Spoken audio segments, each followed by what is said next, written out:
और मैं Samarkand state medical university में एक थर्ड ईयर का स्टूडेंट हूँ। ये सब छोड़ के उज्बेकिस्तान क्यों चूज किया? पहले तो मुझे डर बहुत लग रहा था। मिड अभी भी काफ़ी सारे वॉर्स ऑन गोइंग। बच्चे की सबसे पहली प्रायोरिटी है सेफ्टी।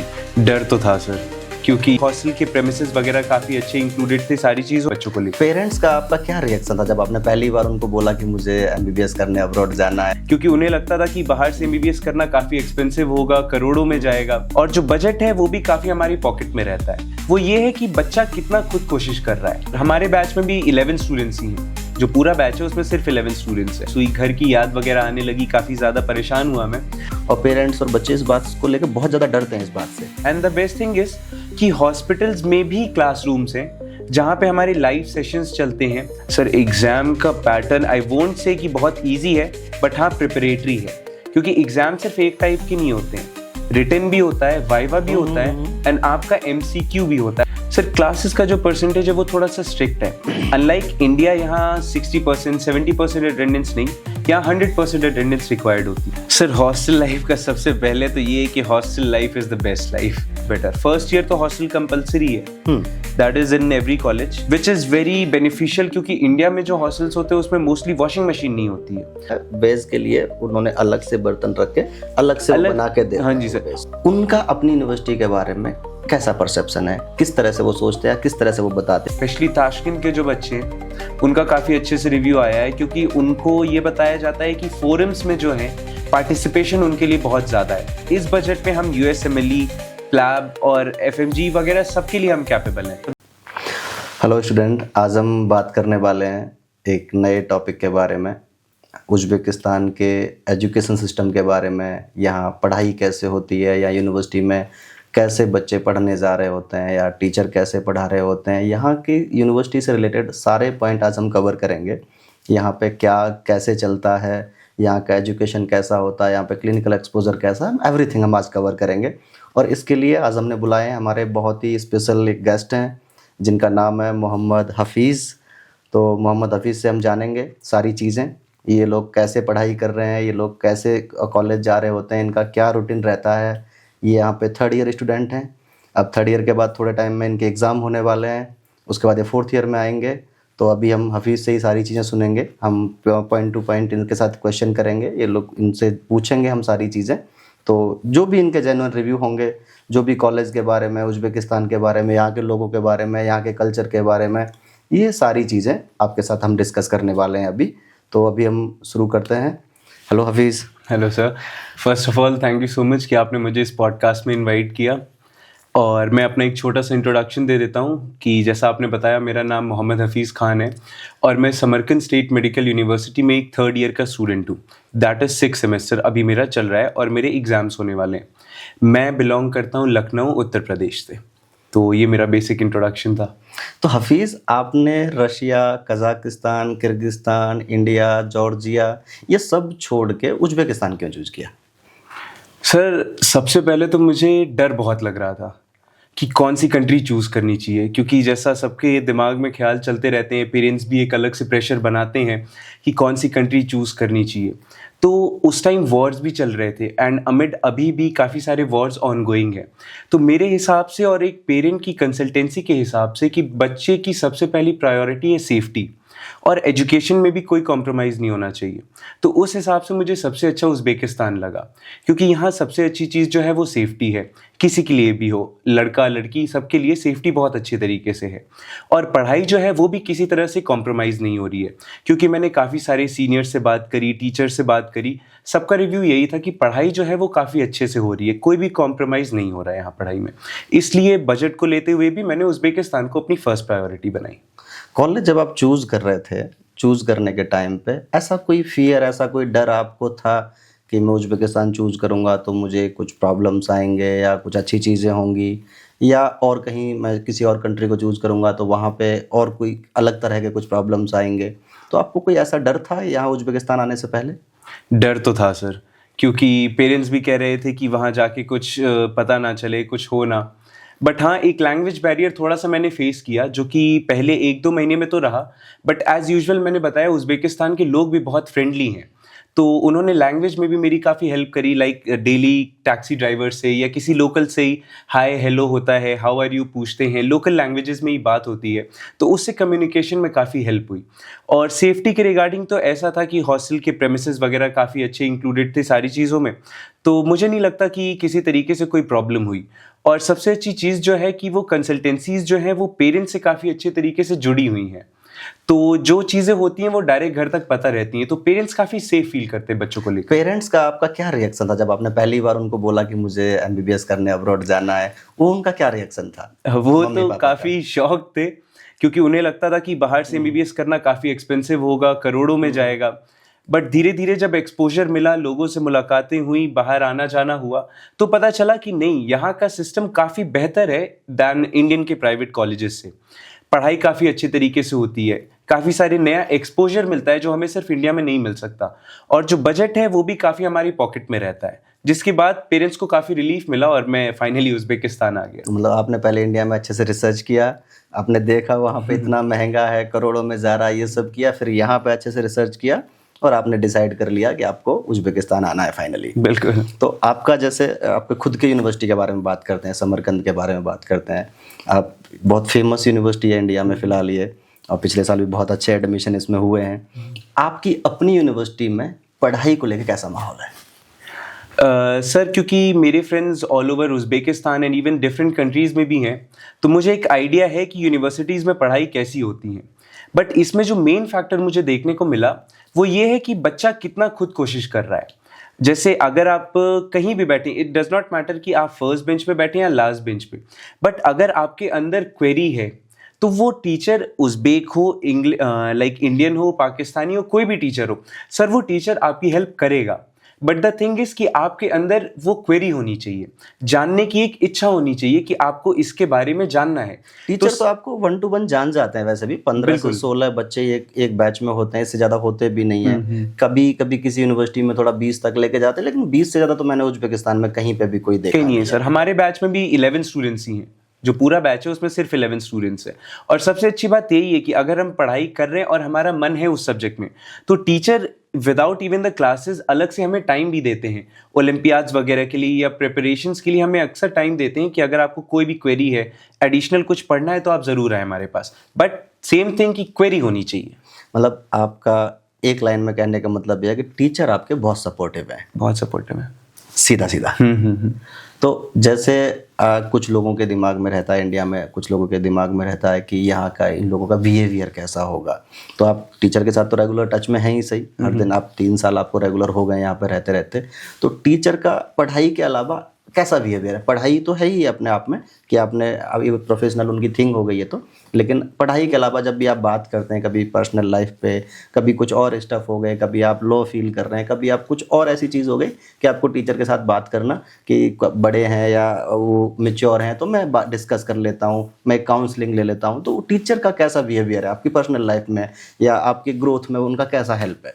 सर पर्सनली अगर मैं अपनी बात करूं तो मैं काफ़ी पैम्पर्ड चाइल्ड था। तो फर्स्ट ईयर में जब मैं यहाँ आया तो मुझे काफ़ी होम सिकनेस हुई, घर की याद वगैरह आने लगी, काफ़ी ज़्यादा परेशान हुआ मैं। तो उस टाइम मैंने क्या किया कि जो टीचर्स थे मैंने उनसे बात करनी शुरू करी। तो धीरे धीरे उनसे खुल के ये पता चला कि क्लास में तो ये मुझे बहुत डिसिप्लिन तरीके से पढ़ा रहे हैं, बट क्लास के बाद ये मुझे मोरली बहुत सपोर्ट कर रहे हैं, क्योंकि मेरी उनसे बात होने लगी, साथ में खाना पीना होने लगा, सर काफ़ी सारी चीज़ों में हेल्प करने लगे, तो उससे एक फ्रेंडली बिहेवियर भी बना। इवन दो प्रोफेशनल अपनी जगह क्लास में था, बट जो एक मोरल सपोर्ट चाहिए होता है बच्चे को एब्रॉड में आके कि वो अकेला ना फील करे, वो टीचर्स ने बहुत अच्छे से प्रोवाइड किया मुझे। जैसे मैं आपके अलावा भी बहुत सारे बच्चों से हमारी ऑफ कैमरा भी बात होती है, तो बच्चों का बहुत क्लियर से एक बहुत अच्छे से मेंशन करते हैं, टीचर हमेशा उनके फेवर में होते हैं। इंटरनेशनल स्टूडेंट को तो स्पेशली वो बहुत वेल ट्रीट करते हैं। कभी कुछ प्रॉब्लम, उनका फेस भी डल हो रहा है तो पूछ लेते हैं क्या प्रॉब्लम है। ये आपके साथ भी होता है? बिल्कुल सर, एक एक चीज़ वो पूछते हैं। अगर किसी दिन बच्चे का मूड भी ख़राब है ना, तो वो सबके सामने नहीं, बट हाँ अलग से वो ज़रूर पूछेंगे कि बेटा क्या हुआ, सब ठीक है। इवन फाइनेंशियली प्रॉब्लम्स को भी वो ट्रीट करता है। आई रिमेंबर कि ठंड में आई जस्ट फॉरगॉट मेरी जैकेट। एक बार ऐसे ही मैं फुल टी शर्ट में चला गया without jacket, and I remember कि उन टीचर ने पूछा था कि बेटा कोई प्रॉब्लम तो नहीं है फाइनेंशियली या किसी भी तरीके की, I will give you my jacket. So that was very heart warming कि हाँ उन्होंने एटलीस्ट पूछा, इवन दो मैं सिर्फ बोला था, बट द थिंग इज कि शी केयर्स, उन्होंने पूछा मेरे बारे में। ये तो मतलब आपने बहुत नई सी बात बताई, लेकिन यहाँ पर लोग हैं, मैं भी बहुत लोगों से मिला हूँ, लोकल लोगों से, लोग पोलाइट हैं, इसमें कोई डाउट नहीं है, लेकिन वो आपको अपना जैकेट ही ऑफर करने लगे और फाइनेंशियल स्टेटस पूछ रहे हैं, तो ये तो बहुत अलग ही हो गया एकदम। तो ये तो बहुत अच्छी आपके यूनिवर्सिटी की बात रही। आपके यूनिवर्सिटी में इन सब के अलावा क्लिनिकल एक्सपोजर पर अगर हम बात करें, क्लिनिकल एक्सपोजर आपकी यूनिवर्सिटी में कैसा है? क्योंकि बहुत ज़्यादा इंडिया में पेरेंट्स को ये क्वेश्चन रहता है, बच्चों के बीच में रहता है, इवन हमारे इंडिया में जो मेडिकल कॉलेजेस में जो बच्चे पढ़ रहे होते हैं, स्पेशली प्राइवेट मेडिकल कॉलेजेस में, जबकि उनको बहुत अच्छा, ऐसा नहीं है बहुत वेल क्लिनिकल एक्सपोजर वहाँ मिल रहा होता है, ऐसा भी नहीं है कुछ, लेकिन हाँ क्लिनिकल एक्सपोजर इंडिया में मिलता है। बट उन लोगों के दिमाग में एक मिथ रहता है कि अब्रॉड आप जा रहे हैं तो आप प्रैक्टिकली बहुत ज़्यादा सीख नहीं पाएंगे, क्लिनिकल एक्सपोजर बहुत अच्छा मिलेगा नहीं आपको, और पेरेंट्स और बच्चे इस बात को लेकर बहुत ज़्यादा डरते हैं इस बात से। तो आपको यहाँ कैसा क्लिनिकल एक्सपोजर मिल रहा है? आपकी यूनिवर्सिटी की बात करेंगे, फिर मैं थोड़ा मैं भी बताता हूँ दूसरी यूनिवर्सिटी का भी। सर क्लिनिकल एक्सपोजर का तो ऐसा है कि पहले जो फर्स्ट कुछ ईयर्स होते हैं उनमें ऑब्वियसली क्लिनिकल एक्सपोजर थोड़ा कम होता है, क्योंकि थ्योरी पे बेसिकली ज़्यादा फोकस करते हैं। वो फर्स्ट ईयर की बात हुई ना मेनली, सेकंड ईयर से तो आपको हॉस्पिटल लेके जाना शुरू कर ही देते हैं। हॉस्पिटल तो इवन फर्स्ट ईयर में भी लेके जाते हैं। And the best thing is कि हॉस्पिटल्स में भी क्लासरूम्स हैं जहाँ पे हमारे लाइव सेशंस चलते हैं, वहाँ हमें थ्योरी पढ़ा के हर दिन जैसे 2 क्लासेस होती हैं, तो पहली थ्योरी प्रैक्टिकल क्लास होगी और दूसरी में हमें पेशेंट्स दिखाते ही दिखाते हैं। वो फर्स्ट ईयर से ही स्टार्ट हो जाता है, सेकंड सेमेस्टर से। सो क्लिनिकल एक्सपोजर धीरे धीरे बढ़ता ही जाता है, कम नहीं होता है। वो तो मेनली क्लिनिकल सब्जेक्ट तो थर्ड ईयर और उसके बाद ही आते हैं, तो तब तो वो बहुत ज़्यादा हो ही जाएगा, तब तो अलग ही उसमें कुछ है नहीं। लेकिन फर्स्ट ईयर सेकंड ईयर में भी क्लिनिकल एक्सपोजर आपको है, आपको हॉस्पिटल लेके जाते हैं, पेशेंट के साथ आपको इंटरेक्ट कराने की कोशिश करते हैं, या आपको एटलीस्ट शो करते हैं चीज़ों को। तो इतना तो आपका ऑलरेडी चल रहा है। इसके अलावा और आपको कुछ लगा हो? और क्लिनिकल एक्सपोजर सर बस यही मुझे मेनली बेनिफिट करता है कि हमारी जो क्लासेस है वो अलग अलग हॉस्पिटल्स में लगती हैं। शहर के जितने भी बड़े हॉस्पिटल्स हैं, जैसे समरकंद में है, रिपब्लिकेंसी है, पीडियाट्रिक्स है, सिलिस्की है, सारे हॉस्पिटल्स में हमारी क्लासेस ज़रूर लगती हैं। हमने कार्डियो, रेस्पिरेटरी सारे पेशेंट्स ऑलमोस्ट देख रखे हैं। जैसे आप जब यहाँ आए, यहाँ पे आके, क्योंकि यहाँ पे एग्ज़ाम पैटर्न थोड़ा डिफरेंट है। इंडिया में आप जब एग्ज़ाम दे रहे होते तो आपको क्वेश्चन मिले, आपने पूरा थ्योरी लिखना है, लिख के करना है। MBBS में वैसे ही होता है, 10th-12th में भी वैसे ही होता है। यहाँ पे ऑप्शनल क्वेश्चन आंसर भी आते हैं। तो आप यहाँ के एग्ज़ाम का जो पैटर्न है वो आपको कैसा लग रहा है? सर एग्ज़ाम का पैटर्न आई वोंट से कि बहुत ईजी है, बट हाँ प्रिपरेटरी है, क्योंकि एग्ज़ाम सिर्फ एक टाइप के नहीं होते हैं, रिटन भी होता है, वाइवा भी होता है, एंड आपका MCQ भी होता है, दैट इज OBC क्वेश्चंस वाले जो होते हैं कि आपको करेक्ट ऑप्शन चूज करना होता है, वो भी होता है। सो बेसिकली आपका एक सब्जेक्ट अगर 3 बार प्रिपेयर हो जा रहा है तो आई डोंट थिंक कि किसी चीज़ की कमी पड़ेगी आपको। डेफिनेटली। इसके अलावा जब आपने एग्ज़ाम अपने अच्छे से कर रखे हैं, आपकी क्लासेस को लेके क्या रहता है? मतलब क्लासेस का आपका जो, आप क्लासेस अगर बंक करते हैं या छूट जाती है, तो क्लास का जो परसेंटेज है आपको प्रेजेंट का, वो किस तरह से आपका है? सर क्लासेस का जो परसेंटेज है वो थोड़ा सा स्ट्रिक्ट है। अनलाइक इंडिया, यहाँ 60%, 70% अटेंडेंस नहीं, यहाँ 100% अटेंडेंस रिक्वायर्ड होती है, अनटिल एंड अनलेस आपका कोई वैलिड रीज़न नहीं है। फॉर एग्जाम्पल आपकी तबीयत बहुत ज़्यादा ख़राब है तो आप छुट्टी ले सकते हैं, बट आपके पास प्रॉपर प्रिस्क्रिप्शन होना चाहिए और उस डॉक्टर का नंबर मेंशन होना चाहिए जिसने वो प्रिस्क्रिप्शन लिखा है। क्योंकि आपको वो क्लास, ये नहीं मतलब है कि आपने मंडे को आप बीमार हो तो आपने छोड़ दी तो आपको नहीं करनी है। नो, सैटरडे को आपको जाके वो क्लास वापस करनी है उसी टीचर के पास, वो अलग से आपको टाइम देगा। बिल्कुल। Saturday is the day for rework. जिस भी दिन की आपकी क्लास छूटती है, सैटरडे को आपको परमिशन लेके वापस वो क्लास उतने ही घंटे की अटेंड करनी पड़ती है। इंडिया में तो मेजॉरिटी जो यूनिवर्सिटीज़ हैं या कॉलेज हैं उनमें 75% अटेंडेंस का रहता है, और उसमें भी तो वहाँ पे तो मास बंक और दूसरी चीज़ें भी होती हैं, लेकिन 75% अटेंडेंस आपकी है, तो उसके बाद आपको यह है कि आप मेन एग्ज़ाम में, यूनिवर्सिटी एग्ज़ाम में बैठ सकते हैं। उसके बिना वहाँ भी प्रॉब्लम होता है इंडिया में। यहाँ पे आपका कहना है कि वैलिड आपके पास रीज़न है, आप छुट्टी ले सकते हैं, आपकी तबीयत ख़राब है, आपके कुछ और पर्सनल इश्यूज़ है, आप छुट्टी ले सकते हैं, लेकिन आपको उसके लिए प्रॉपर एप्लीकेशन एक देनी रहेगी, आपको उधर से परमिशन ग्रांट होगी, आपकी जो क्लास छूटी है उस क्लास को आपको वापस से उस टीचर के पास जाके पढ़ना ही पड़ेगा। मतलब ये तो पूरे यूएसएसआर में ही है कि आपकी यहाँ पे कोई भी क्लास छूट गई इंडिया की तरह कि आप आगे बढ़ गए तो पीछे मुड़ के नहीं देखना है। यहाँ पे वो हर एक क्लास को आपको कवर करवाया ही जाता है, मतलब कुछ भी ऐसा जो आपसे छूटेगा नहीं। ये एक बहुत बहुत क्लियर सी यहाँ पे एक टैगलाइन है कि आप क्लास तो नहीं छोड़ सकते। तो आप ये अच्छा भी है बिल्कुल। तो आपको कभी ऐसा लगता है कि ये रेगुलर क्लासेस हैं ये बोर होते हैं, ऐसा तो कुछ ऐसा कोई sir to be honest teachers bore नहीं होने देते हैं। That is the main thing कि टीचर्स हमेशा से सपोर्ट में रहें, पढ़ाने के हो मज़े करने के हो, वो टीचर्स बच्चों के हिसाब को ज़रूर देखते हैं, एज इन बच्चों के मूड को ज़रूर एंटरटेन करते हैं। तो यहाँ पे आपका रूटीन कैसा रहता है? आपका डेली जो लाइफ है, डेली रूटीन है, आप किस टाइम पे उठ रहे होते हैं, कब आप क्लासेस आ रहे होते हैं, कब आपकी छुट्टियाँ होती हैं, उसके बाद अब आप क्या कर रहे होते हैं, फिर आप घर पे आके कब पढ़ाई कर रहे हो, तो ये आपका जो डेली रूटीन है वो किस तरह का रहता है यहाँ पे? Sir daily routine basically classes पे डिपेंड करता है। एक दिन में 2 से 3 क्लासेस लगती हैं।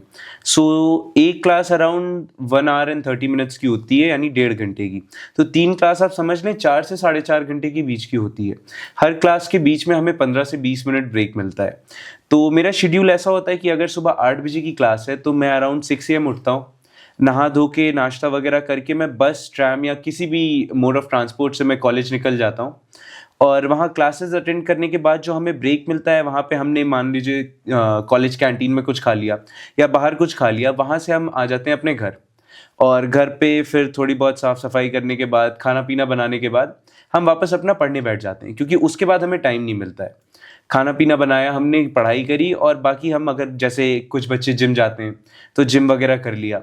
सेल्फ स्टडी भी बहुत ज़रूरी है, जैसा मैंने बताया कि क्वेरी होनी ज़रूरी है। तो सिर्फ कॉलेज का होमवर्क करने से काम नहीं चलता है, सेल्फ स्टडी के लिए हमें अलग से टाइम बनाना पड़ता है। उसके बाद हमें टाइम से सोना पड़ता है ताकि अगले दिन हम वापस शुरू कर सकें। तो आप एक चीज़ बहुत क्लियरली समझ पा रहे होंगे, मैं स्टूडेंट से स्पेशली ये बात कह रहा हूँ। आप अगर यहाँ आने का प्लान कर रहे हैं तो एक बात आप अपने दिमाग में मेक श्योर कर लीजिए, आपको क्लासेस रेगुलर जाना है, आपको पढ़ाई रेगुलर करनी ही पड़ेगी, आप क्लास बंक नहीं कर सकते। यहाँ पे आपने अगर कुछ वैलिड रीज़न से क्लास छोड़ी भी हैं तो आपको फिर से वो क्लासेस करनी पड़ेंगी। आप ये मन में पहले रख के चलें अपने कि आप यहाँ पे ऐसा ना सोचें आप रशियन कंट्रीज़ आ रहे हैं तो आपकी लाइफ कोई बहुत ऐसे अलग उससे हो जाएगी या कुछ ऐसा हो जाएगा। आपको यहाँ पे बच्चे की तरह ही पढ़ाई करनी है और पढ़ाई आपको करनी ही पड़ेगी। वो अब बहुत वैलिड भी है, उनका यहाँ पर जो कैरिकुलम है इस तरह का है, यहाँ के जो रूल्स रेगुलेशन है वो इस तरह के हैं और आपको नीड भी है इस चीज़ की। तो आप ये मेक श्योर रखें अपने दिमाग में कि आपको वहाँ मार्क्स कम आए तो आप इधर आ रहे हैं तो यहाँ भी आपको अच्छे से पढ़ाई करनी है। हाँ, आपका स्किप हो गया, वहाँ पे सीट कम है या दूसरी चीज़ें हैं, वो सब स्किप हो गया, वो समझ आता है, लेकिन पढ़ाई यहाँ पे भी आपको करनी है। तो आप ये सोच के ना है कि अब मैं पढ़ाई नहीं करूँगा, अब मैं ऐसे ही पास हो जाऊँगा, ईजी सब चलेगा, वो उतना ईजी नहीं होने वाला है, बहुत टफ भी नहीं है, लेकिन आपको पढ़ाई तो करनी पड़ेगी। तो ये एक बहुत वैलिड सा पॉइंट है। इसके अलावा एक बहुत स्पेशल हम पॉइंट अभी हफीज़ के साथ कवर करेंगे, हॉस्टल लाइफ। बहुत ज़्यादा मतलब सबके दिमाग में चलता है हॉस्टल कैसा रहेगा, खाना कैसा रहेगा, या बच्चे रहेंगे कैसे हमारे। बहुत पेरेंट के दिमाग में इसको लेकर बहुत क्वेरी होती है, बहुत डर होता है। तो मैं आपको इस क्वेश्चन को बहुत अच्छे से हफीज़ से बोलूँगा। हफीज़ इस स्पेशली ना ये क्वेश्चन आपको बिल्कुल आप जब से आए हैं अब तक एकदम निचोड़ के रख देना है। हॉस्टल लाइफ आपकी कैसी है, खाना पीना आपको कैसा है, हॉस्टल में जिस कंपनी के साथ आप हैं या और दूसरे बच्चे जिन कंपनी के साथ हैं आप आपस में भी इंटरेक्ट करते होंगे, हॉस्टल लाइफ को अच्छे से एक्सप्लेन करके दो। सर हॉस्टल लाइफ का सबसे पहले तो ये है कि hostel life is the best life, क्योंकि जो सबसे कम काम हमें करना पड़ता है, जो हम सोचते थे कि फ्लैट में हम बहुत मज़े करेंगे, वो तो बिल्कुल नहीं हो रहा है, उल्टा काम ज़्यादा हो रहे हैं। सो आई प्रेफर कि हॉस्टल में ही बच्चे ज़्यादा दिन रहे, that is much better. First year तो हॉस्टल कंपलसरी है, that is in every college. तो हमें क्या करना होता था फर्स्ट ईयर में, जैसे हम कॉलेज में हॉस्टल में थे तो ब्रेकफास्ट हमें सर्व होता था, जिसके बाद हम क्लास चले जाते थे और वहाँ से आके लंच भी हमें मिलता था। मेन चीज़ जो हॉस्टल में है वो खाना बनाया मिलता था, तो उसकी हमें कभी टेंशन होती नहीं थी। और जो एकोमोडेशंस हैं वो बहुत ही अच्छे से प्रोवाइडेड हैं सारी चीज़ें, जैसे ठंड में हीटर्स वगैरह सारे रूम में ऑलरेडी फिटेड हैं और विंडोज़ वगैरह काफ़ी अच्छे से हैं, वेंटिलेशन काफ़ी अच्छे से हैं, हर रूम में फायर अलार्म्स वगैरह लगा रखे हैं। हर रूम में बंक बेड्स वगैरह हैं, सेपरेट कबर्ड है सारे स्टूडेंट्स के लिए, और सैनिटरी मेजर्स के लिए एक एक फ्लोर पे 4-4 6-6 बाथरूम है, और रूम्स काफ़ी कम है एक फ्लोर पे, तो उस हिसाब से कंपेयर्ड वॉशरूम्स एंड टॉयलेट्स अलग अलग हैं, तो काफ़ी स्पेसेस हैं।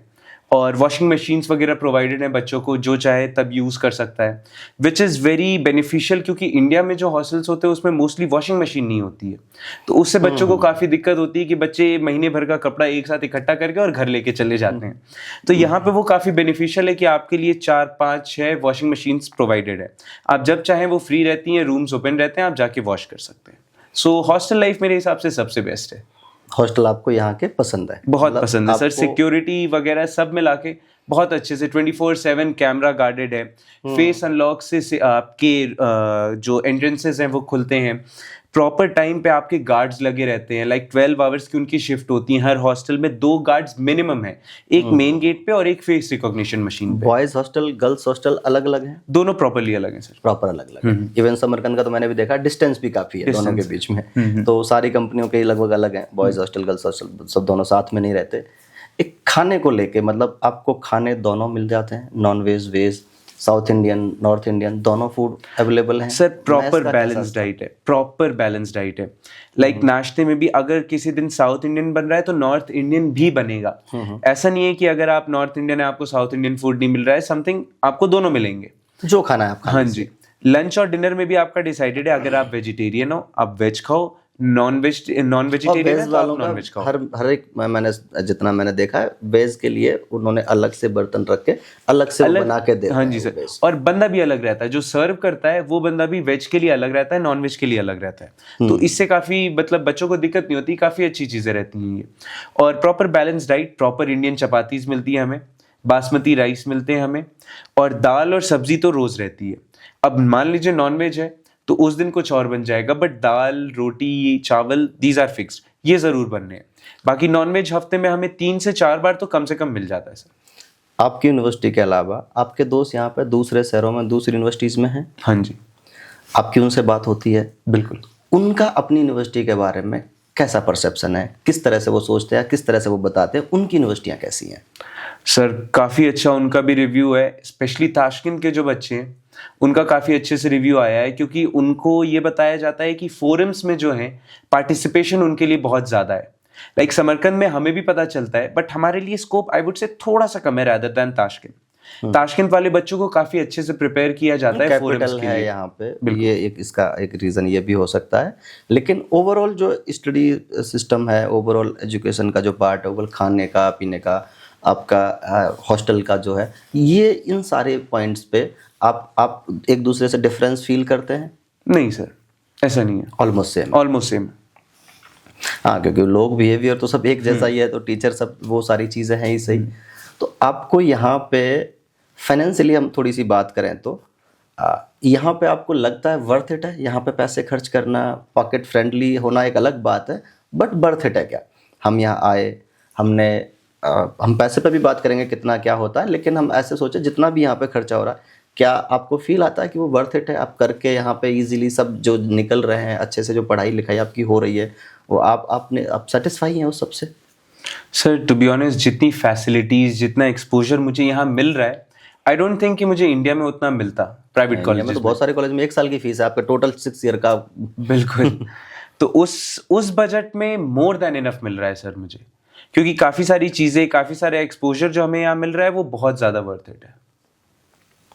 तो आप यहाँ पे जितनी भी चीज़ें हैं उनसे एटलीस्ट खुश तो हैं ही? मतलब बिल्कुल सर, मैं बहुत सेटिस्फाइड हूँ, स्पेशली यूनिवर्सिटी से भी, क्योंकि यहाँ से मेन जो है, हम इस बजट में हम USMLE, प्लैब और FMG वगैरह सबके लिए हम कैपेबल हैं। सारी जो यहाँ की मोस्टली यूनिवर्सिटीज़ हैं वो सारी उसी बजट में हमें इन सब के लिए भी अप्लाई करने का वो एक्रेडिटेशन वगैरह तो बिल्कुल प्रॉपर है। मैं लास्ट वीडियो में हमने इस सब का जिक्र भी किया, एक्रेडिटेशन से रिलेटेड सब बात भी की है। आगे भी कुछ हम और प्लान कर रहे हैं वीडियोस बनाने का, उस पर वो हम करेंगे। अब ये टॉपिक आया ही है, ये बात आपने निकाली, तो इस पर हम थोड़ा सा और बात कर लेते हैं। आपको जो फैकल्टी मिली हुई है इंटरनेशनल बच्चों को स्पेशली, यहाँ पे मोस्टली बहुत सारी यूनिवर्सिटी में इंडियन फैकल्टी बहुत सारी हैं, पाकिस्तानी भी कुछ टीचर हैं यहाँ पे, कुछ नेपाल से भी टीचर हैं, उज़्बेकिस्तान में। तो आपको आपके यूनिवर्सिटी में समरकंद में स्पेशली इंडियन, पाकिस्तानी, नेपाली ये टीचर हैं आपके पास? सारे टीचर्स हैं सर, हर सब्जेक्ट के लिए डेजिग्नेटेड टीचर्स हैं। हर सब्जेक्ट, जैसे एनाटॉमी के लिए इंडियन टीचर भी है, उज़्बेक टीचर भी है, रशियन टीचर भी है और पाकिस्तानी टीचर भी है। चारों टीचर्स मिलके पढ़ाते हैं। So that is the best thing कि हर जो मेजर सब्जेक्ट है उसमें चारों सब्जेक्ट के आपके टीचर्स रहेंगे, चारों नेशनैलिटीज़ के। इसके अलावा ये नेशनलिटी की एक बात हो गई, चलो टीचर है, इंडियन है, पाकिस्तानी है, उसको हिंदी आती है तो आप अच्छे से इस चीज़ को कर सकते हैं। अब मेन हम एक और पॉइंट पे आते हैं जो कई बार बहुत पेरेंट्स को भी ये बड़ा परेशान करता है कि उनको लगता है कि एफएमजी का पासिंग परसेंटेज कम है या कहाँ कहीं का ज़्यादा है, कहीं का कम है, किसी यूनिवर्सिटी वाइज भी कई बार डिपेंड करता है। तो मैं बहुत अच्छे से एक चीज़ क्लियर कर देता हूँ। 2018 तक जब बच्चे जाते थे, जो अब तक आपने पास होते हुए देखे हैं, वो नीट क्वालिफाई बच्चे नहीं होते थे। उसके माइनस में मार्क्स हो, उसके पॉजिटिव हो मार्क्स, 10 नंबर हो, उसके 5 नंबर हो, 20 हो, 15 हो, कोई फ़र्क नहीं पड़ता था और कोई भी बच्चा मुंह उठा के शुरू हो के चला जाता था। एकदम ये रियल बात है, आपको बुरी लग सकती है, आपको ख़राब लगेगी, पर बहुत सारे बच्चे मुंह उठा के सिर्फ जाते थे। पड़ोसी का बच्चा चला गया, किसी और का बच्चा चला गया, रिलेटिव कोई जा रखा है, मैं भी अपने बच्चों को भेजूँगा। अभी क्या किया, एनएमसी ने बहुत क्लियरली, आप नीट क्वालिफाई करेंगे तभी जा सकते हैं। अगर नीट में एक एग्जाम्पल की तरह लें, 25 लाख बच्चे अगर एग्ज़ाम दे रहे हैं तो 10, 12 लाख, 11 लाख बच्चे पास हो रहे हैं, क्वालिफाई हो रहे हैं। तो आधे बच्चे तो वहीं पे पहले फ़िल्टर हो चुके हैं, तो अब आधे ही बच्चे आ रहे हैं।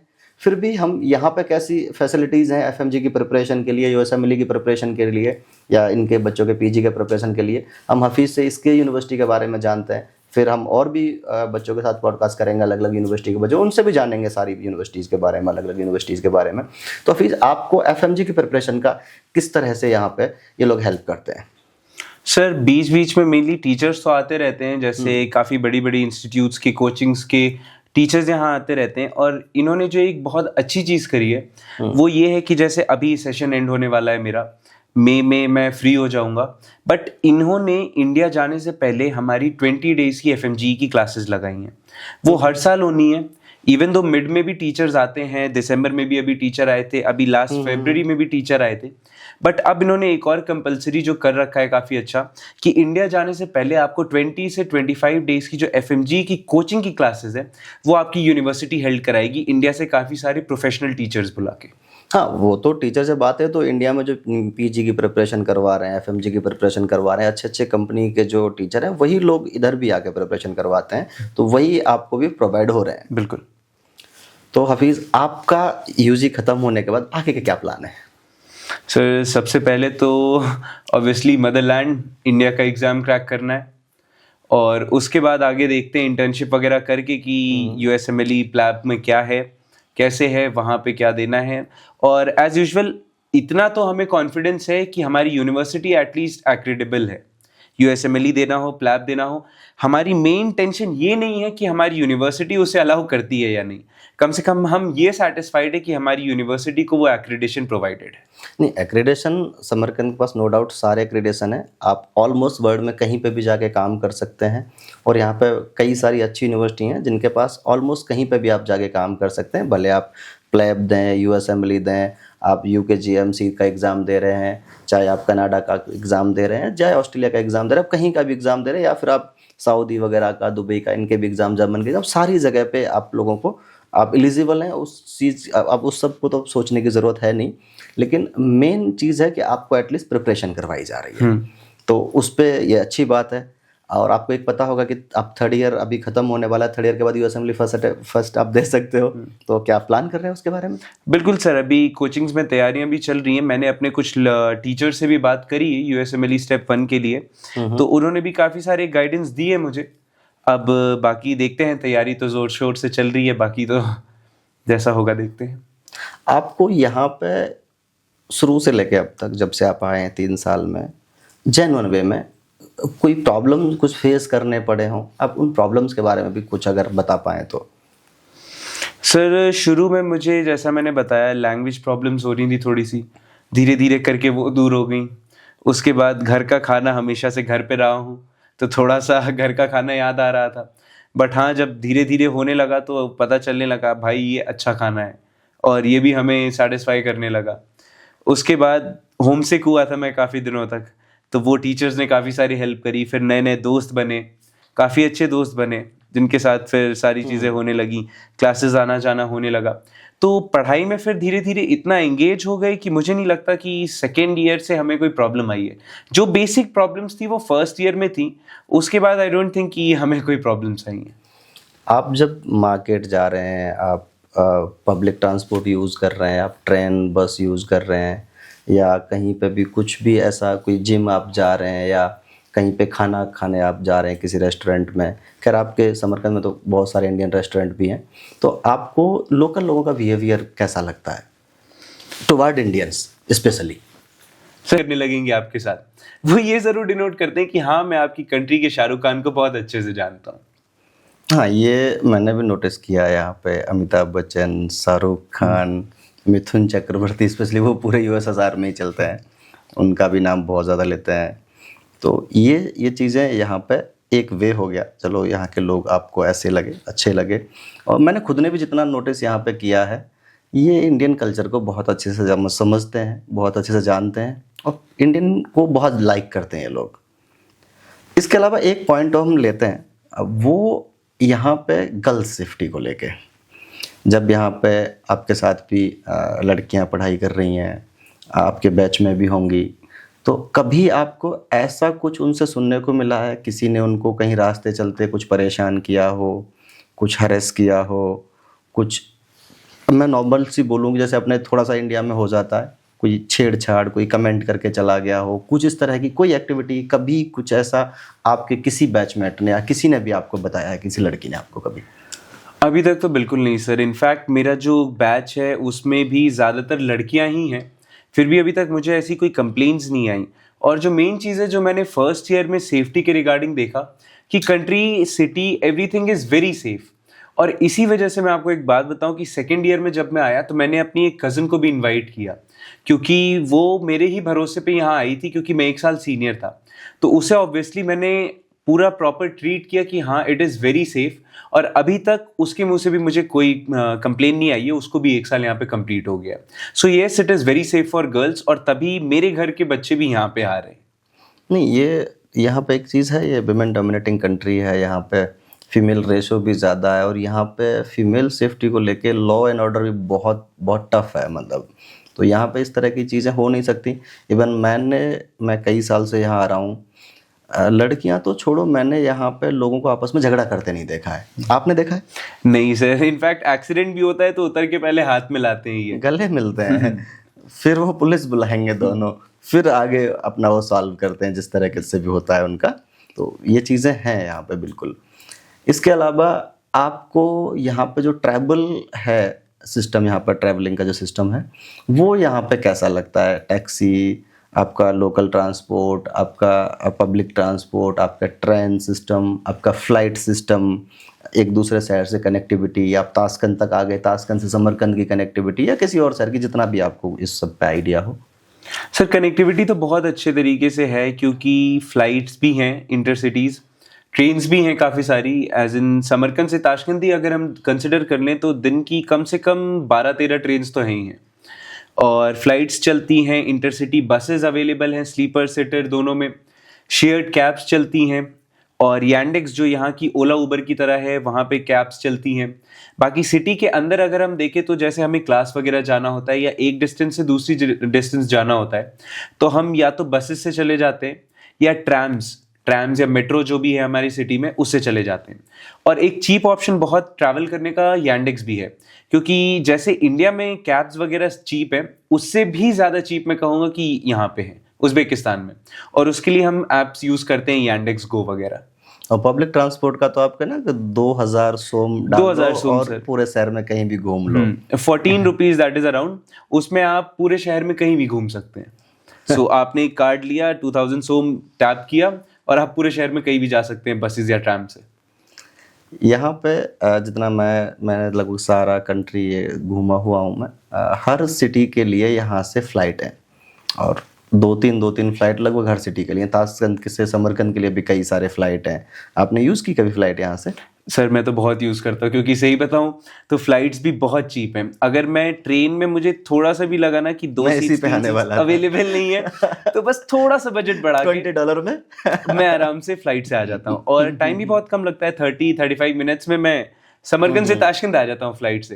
तो बहुत वो सस्ता है फ्लाइट काफ़ी यहाँ पे। कंफर्टेबल भी है और चीप भी है एक्चुअली। ट्रेन और फ्लाइट का रेट लगभग बराबर है। बराबर है। आपने बुलेट ट्रेन यूज़ की? बुलेट ट्रेन यूज़ करी, आफ्रोसियो भी यूज़ करी, बिल्कुल काफ़ी फास्ट है और काफ़ी कंफर्टेबल है। उसमें भी 3 क्लासेस की टिकट्स थी, तीनों में ट्रैवल किया। बहुत अच्छी ट्रेन है वो भी, काफ़ी स्पीड से। और मेन जो चीज़ है, एज ऑलवेज वो पंक्चुअल रहती है, कभी भी 1 मिनट आगे नहीं, 1 मिनट पहले नहीं, ऑन टाइम चलती है सर हमेशा। अपने इंडिया जैसा नहीं है। बिल्कुल नहीं। ये तो बहुत अच्छा ही हो जाएगा। खैर ये सारी चीज़ें जो हैं हम कवर इसलिए कर रहे हैं कि आप जब भी अपने बच्चे के लिए कुछ देख रहे हैं तो आपको यहाँ के बारे में सारी चीज़ें पता होनी चाहिए। इंडिया से भी जब आप यहाँ पे आ रहे हो तो 3 आवर की आपकी टोटल जर्नी है। दिल्ली से 3 घंटे का सीधा फ्लाइट है, दिन के 2-2 फ्लाइट हैं यहाँ पे आने के लिए। मुंबई से ताशकंद के लिए सीधा फ्लाइट है। इवन अभी दिल्ली से नमनगन एक सिटी है यहाँ पे, बहुत नियरेस्ट है ताशकंद के, उसके लिए भी डायरेक्ट फ्लाइट हो गई है। आई थिंक गोवा से भी वीकली 1 या 2 फ्लाइट चल रहे हैं। तो इंडिया से कनेक्टिविटी बहुत अच्छी है। और इंडिया में तो आप इंडिगो से किसी भी शहर में आपस में कनेक्ट हो जाओ और यहाँ का दिल्ली हो गया, मुंबई हो गया, लेके आ जाते हैं। तो 3 घंटे में आप यहाँ ताशकंद आएंगे। यहाँ से अगर समरकंद भी जाना है तो 30-35 मिनट का इनका मैक्सिमम ट्रैवल होता है फ़्लाइट का। अगर फास्ट ट्रेन पकड़े तो हम 2.5 घंटे 3 घंटे तक का ट्रैवल है उसमें, 2.5 आवर और 3 आवर मुश्किल से। और अगर हम नॉर्मल ट्रेन पकड़ते हैं तो 4 to 5 आवर का ट्रैवल है। और बहुत फास्ट ट्रेन है यहाँ पे, बहुत सेफ़ है। आपको खड़े होने के लिए यहाँ पे नहीं, खड़ा अलाउड नहीं होता है। आपके पास सीट है तो ही आप ट्रेन में एंटर कर सकते हैं। सेम बस का भी यही है, आपके पास सीट है तो ही आप बस के अंदर जाएंगे। आपको गेट के सीट नंबर के बिना आपको एंट्री नहीं मिलेगी यहाँ पे। तो ये बहुत एक क्लियर सी चीज़ें हैं यहाँ पे। तो इंडिया से मच बेटर सिस्टम है ट्रैवल का। यहाँ पे लोगों का बिहेवियर बहुत अच्छा है। पढ़ाई के बारे में हमने बात की, कई सारी चीज़ें और भी हमने ली हैं। कुछ चीज़ें आपके साइड से लग रहा है कि हमसे छूट रही हैं, आप कमेंट करें, हम उनको कोशिश करेंगे नेक्स्ट वीडियो में कवर करने का। और हमें सब्सक्राइब करें, हम आगे कंटिन्यू अलग अलग यूनिवर्सिटीज़ के वीडियो लाते रहेंगे। हम आगे कई सारे वीडियो और भी ला रहे हैं जो इन्फॉर्मेटिव आपके लिए हो सकते हैं, आपका यूनिवर्सिटी चूज़ करने में इन्फॉर्मेटिव हो सकते हैं। इसके अलावा हम हफ़ीज़ से ही जान लेते हैं, हफ़ीज़ का लास्ट में ओवरव्यू क्या है, ओवरऑल वो क्या आपको मैसेज देना चाहता है। अगर आप आना चाहते हैं, अगर हफ़ीज़, अगर कोई भी पेरेंट या स्टूडेंट अपना मन बना रहा है कि उसको उज़्बेकिस्तान पढ़ने आना है, तो आप अपना जेन्युइन रिव्यू, आप पेरेंट्स को क्या आप मैसेज देंगे या स्टूडेंट को क्या आप मैसेज देंगे, अपने जूनियर्स को क्या मैसेज देंगे कि वो यहाँ आके वर्थ इट रहेगा, नहीं रहेगा, या नहीं आए, या आपका जो भी एक्सपीरियंस है उसके बेस पे आप अपने अकॉर्डिंग जो भी मैसेज देना चाहें। सर बिल्कुल आए, बहुत वर्थ इट है। बट एक चीज़ ज़रूर ख्याल में रखें, अगर आप ये सोच के आ रहे हैं कि इंडिया में करूँगा तो हो सकता है मेहनत ज़्यादा हो, रशिया, कज़ाकिस्तान या उज़्बेकिस्तान जैसे मैं हूँ, उज़्बेकिस्तान में मेहनत काफ़ी कम लगेगी, तो आप फिर ना ही आएँ तो ज़्यादा बेहतर है। क्योंकि उज़्बेकिस्तान में अगर आपको लग रहा है कि मेहनत कम लगेगी, आप क्लासेस बंक कर सकते हो, आप पढ़ाई नहीं करोगे, तो वो सिस्टम यहाँ नहीं चलेगा। क्योंकि आपके वेरिएशंस ऑफ एग्जाम्स होंगे, आपकी 100% अटेंडेंस रिक्वायर्ड होगी, टीचर्स आपसे बहुत फ्रेंडली होंगे, बट एकेडमिक पर्पसेस उनके सॉल्व होने चाहिए। अगर उन्हें दिख रहा है कि आप उनके साथ एकेडमिक फ्रेंडली नहीं हो, आप पढ़ नहीं रहे हो, तो आई डोंट थिंक कि वो भी मोरल सपोर्ट आपको करना पसंद करेंगे। क्योंकि जो आपकी मेन प्रायोरिटी है वो है पढ़ाई। अगर आप पढ़ना चाहते हो, इम्प्रूव करना चाहते हो, देन डेफिनेटली आप उज़्बेकिस्तान आ सकते हो। अगर आप मज़े करने आ रहे हो तो then please don't come to Uzbekistan. तो ये तो आपने एक बहुत इसमें एक लाइन ऐसी बोली कि पेरेंट्स भी इस बात को देखेंगे, उनको भी ये चीज़ समझनी चाहिए। आपका बच्चा आपको, मैं पिछले वीडियो में भी यही कहा था, आपको लगता है आपका बच्चा आपको सुनता है, आपका बच्चा आपकी बात सुनेगा, आपके पैसे को यूज़ करेगा, आपके टाइम को, दिए हुए टाइम को यूज़ करेगा, अपनी लाइफ में कुछ करने के पर्पज़ से आ रहा है। अगर वो इंडिया में छूट जा रहा है या फाइनेंशियली उससे छूट जा रहा है या मार्क्स के बेसिस पर छूट जा रहा है, तो वो पढ़ना चाहता है तो ही वो अब्रॉड आए। अगर उसको पढ़ाई करने का, या वो आपको दिख रहा है कि वो पढ़ाई नहीं करता है या आपको नहीं सुनता है, फैमिली को नहीं सुनता है, तो आप बिल्कुल मत भेजें यहाँ पे। आप किसी भी कंट्री भेजना चाह रहे हैं, आप बच्चे को तभी भेजें जब वो बहुत अच्छे से ये एटलीस्ट कर ले कि मैं पढ़ लूँगा। आप वहाँ जो हुआ एग्ज़ाम के साथ जो हो रहा है, लेकिन आपको यहाँ आने के बाद पढ़ाई तो एक प्रॉपर वे में करनी पड़ेगी। हफ़ीज़ ने भी आपको सेम ही चीज़ें बोली हैं। हम इसमें उनको कुछ समझाया नहीं है कि आप ऐसे बात करें या वैसे बात करें। हम बहुत क्लियरली उनके साथ एजुकेशन पैटर्न पे बात करें हैं। हम बहुत क्लियरली उनको पूछा है उनके क्लासेस में क्या होता है। हमने बहुत क्लियरली पूछा है उनके टीचर उनके साथ कैसा बिहेव करते हैं। तो ये बिहेव तो इंडिया में भी है। अगर आप क्लास बंक करेंगे, आप कहीं पे भी एक टीचर के साथ अच्छे से नहीं है, आप अपने एकेडमिक्स में अच्छे नहीं हैं, आप पढ़ाई नहीं कर रहे हैं, तो आपको कोई पसंद नहीं करता है। तो दुनिया के किसी भी कोने में जाइए, आपको पढ़ाई करनी ही पड़ेगी। आप इंडिया में पढ़ें, यहाँ पढ़ें, अब कोई फ़र्क भी नहीं है। एग्ज़ाम भी अब लगभग एक जैसा होने वाला है नेक्स्ट अगर आता है तो, और वो बहुत जल्दी आएगा। नेक्स्ट आया तो आपको सिमिलर एग्ज़ाम है, सारी चीज़ें सेम है। तो बहुत ज़्यादा पैसा इंडिया में खर्च करने के बजाय यहाँ पे आप बहुत अच्छे से पढ़ाई कर सकते हैं। यहाँ पे भी सारी चीज़ें हैं, क्लिनिकल एक्सपोजर हैं, यूएसएसआर के टाइम की यूनिवर्सिटियाँ हैं ये। और आज भी रशिया मेडिकल सेक्टर में बहुत पीछे नहीं है, बहुत आगे है, बहुत एडवांस है। ये लोगों ने भ्रम बनाए हुए हैं और पुराने बच्चों ने थोड़ा सा इसमें कंट्रीब्यूट किया हुआ था कि वो पढ़ाई नहीं कर रहे थे, या नीट में उनकी एग्ज़ाम पहले क्वालिफाई करना कंपलसरी था नहीं, तो वो भी सारी चीज़ें थी। लेकिन अभी जैसे जैसे नए बच्चे जा रहे हैं, अभी इस साल भी जाएंगे, अभी थोड़े से बच्चे कुछ निकले, तो वो बच्चे पढ़ रहे हैं, रिजल्ट बदल रहे हैं। और अभी इंडिया के बच्चे भी जब साथ में एग्ज़ाम देने लगेंगे तो वो भी उस पैटर्न पे आ जाएंगे कि वो कितने पास होते हैं, वो भी एक क्लैरिटी आ जाएगी साथ में। खैर, हम इसको अभी ख़त्म करते हैं। And thank you so much Hafeez, आप आए, आपने टाइम दिया, आपने इतनी सारी चीज़ें सही से बताई पेरेंट्स को। वो शायद सुन के उनको अपने क्लियर करने में, यूनिवर्सिटी चूज़ करने में, कंट्री चूज़ करने में बहुत अच्छा रहेगा। And thank you so much again. Thank you sir.